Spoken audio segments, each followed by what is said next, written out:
माझ्या काही morning habit आहेत ज्यामुळे ना मी दिवसभर फ्रेश असते, ते मी आज तुम्हाला सांगणार आहे. पण त्याआधी बघा, सकाळी सकाळी आम्ही आलोत हॉस्पिटलला. काल स्कूलमध्ये आरोहीच्या बोटाला बेसबॉल लागला आणि बोट चांगलं सुजलं.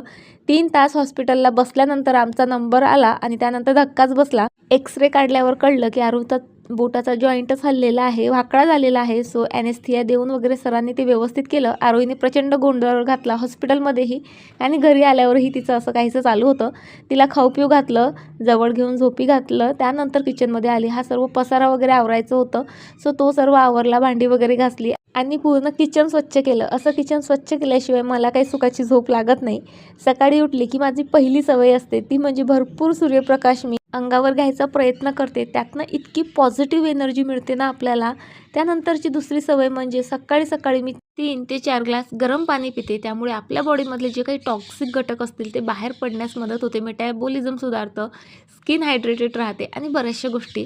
सो त्यानंतरची तिसरी सवय म्हणजे न चुकता ब्रेकफास्ट करते. कारण बघा, दिवसभराची 80% कामं ही आपली सकाळीच होत असतात आणि तेव्हा खरं आपल्याला एनर्जीची गरज असते. म्हणून तेव्हा मी पोटभर ब्रेकफास्ट करते आणि त्यानंतर मग कामांना सुरुवात करते. दररोज काहीतरी प्रोडक्टिव्ह व्हावं, एक्स्ट्राचं काम व्हावं असा माझा प्रयत्न असतो. म्हणून आज जे आहे मी बेडरूम क्लीन करायला घेतली होती. अगदी डीप नाही, पण तरी बऱ्यापैकी जी आहे मी बेडरूम क्लीन केली.